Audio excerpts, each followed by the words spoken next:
Today I'm going to paint and model an insert for the others, and I'm going to make a lot of mistakes along the way.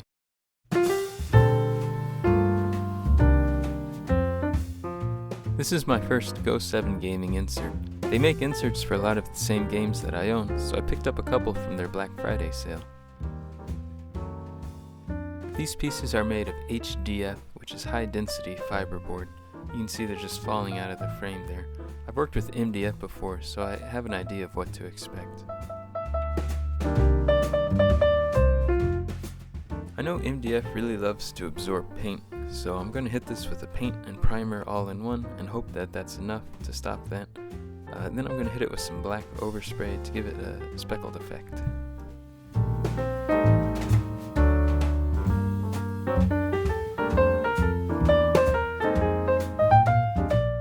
It doesn't come out that great. These pieces are still very much brown. So I'm going to prime it with a white spray paint first and then do the red paint and see if that works better. In addition to being my first Go7Gaming insert, this is also my first time painting an insert, so I'm going to test if it's better to paint on the frame or assembled. The Others is a fun game. It's one of the few where I don't have to play as the bad guy, villain, overlord, whatever, since my sister plays as the Sins. But it can be hard to get to the table sometimes because the Kickstarter came with so many little pieces that organizing it is hard, and finding the pieces that we need to play is a bit of a chore.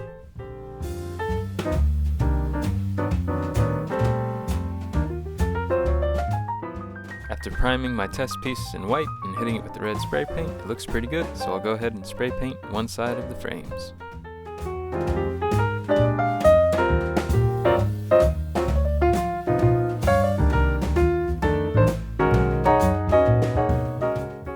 And it seems my test piece has deceived me because these came out terribly.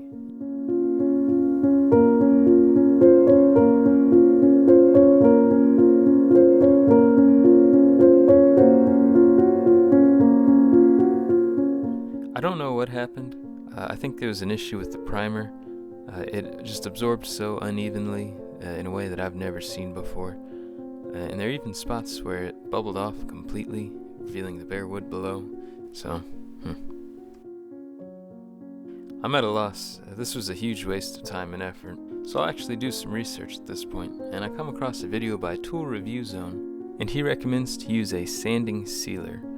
I assume this creates a layer that the paint can't absorb into, so when you paint it, it'll just sit on top of the sealer. It's worth a shot.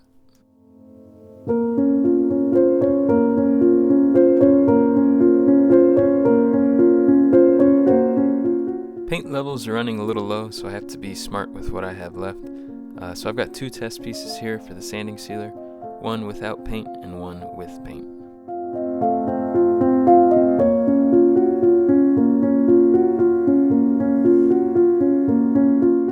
The directions for the sanding sealer say to coat it and then let it dry and sand it with a 320 grit sandpaper.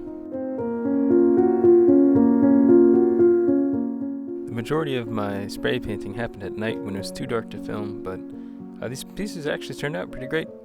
Let's get back at it. The unpainted piece is smooth and even, with a nice bright color, and the painted piece turned out great. It is a little wavy from where I didn't really sand all that great, and I missed a spot because I couldn't see, but overall I'm pretty happy with it.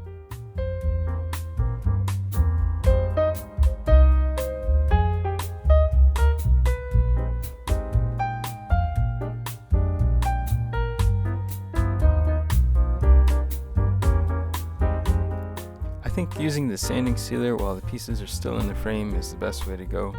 When it comes to painting, because I was low on paint, I'll actually remove the pieces and do them individually rather than spray them in the frames, but I think that might be the way to go as well. Hopefully I can test it on my next insert.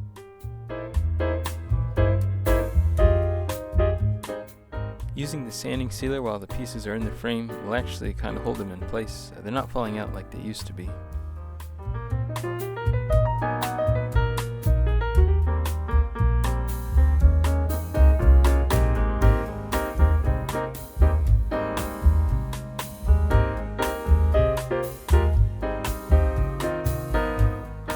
Another lesson I learned, dry fit your pieces before you glue.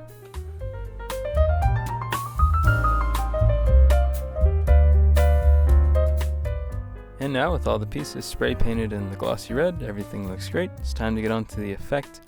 With this black paint and the toothbrush, I'm going to try and Jackson Pollock it across.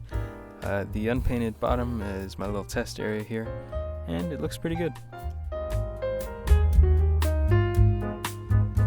My black speckle paint here gives the insert a dirty, diseased, charred kind of look that really matches the game box artwork.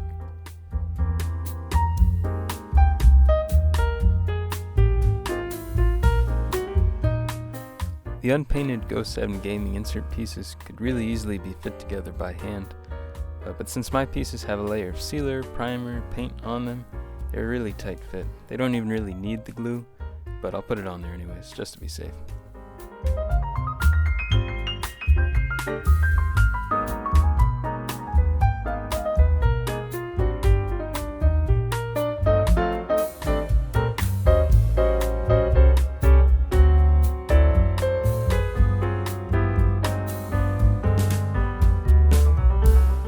Again, dry fit before you glue.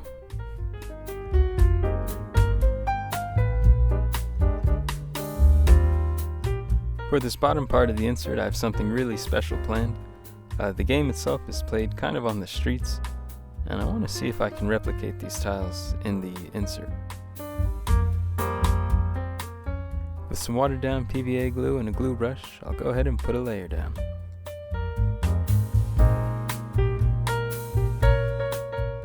The inspiration for modeling the street here actually comes from a video I saw about making a Harry Potter book nook. The idea of having a tiny world living on your shelf seemed really neat, and I tried to replicate it here, but I have some more ideas going forward.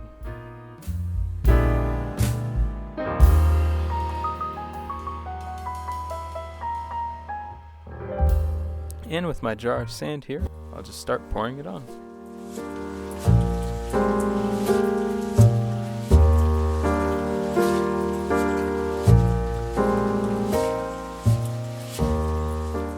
And I'll make sure to scrape the sand off anywhere that's a contact point for another piece.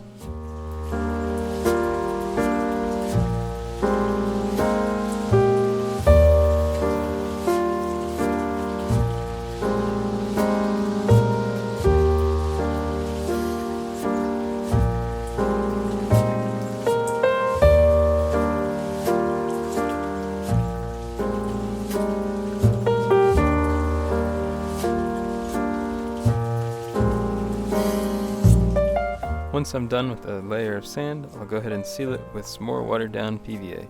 This just helps any loose sand from falling out, and it'll give me a good layer to paint on.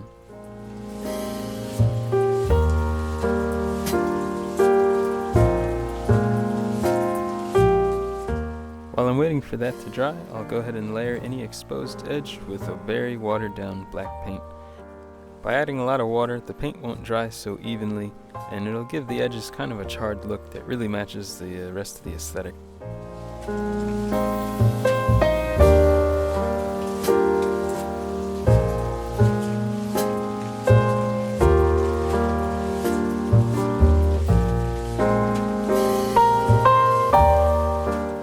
Once the PVA glue is dry, I'll go ahead and base paint it with a layer of black paint. Painting the road is very easy to do. On top of the black paint, I'll dry brush some gray paint, and I'll do an even lighter dry brush of a lighter gray on top of that.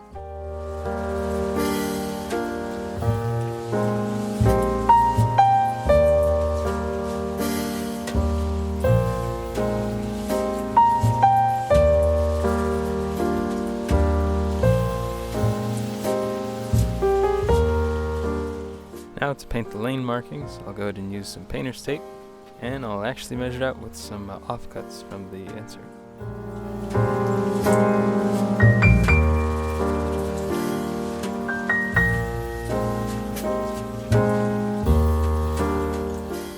And I'm not too worried about my game tiles being damaged by the sand here. The tiles themselves really aren't that heavy, and even if they do get messed up, they're single-sided, so not a huge loss.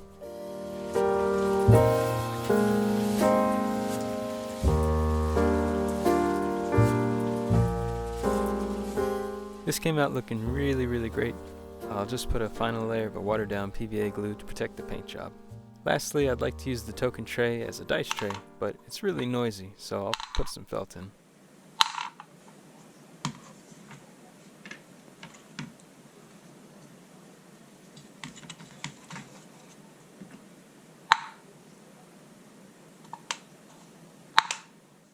This is easily done. Just put some glue in, put your felt square in, spread it into the corners with a scraper, and let it dry.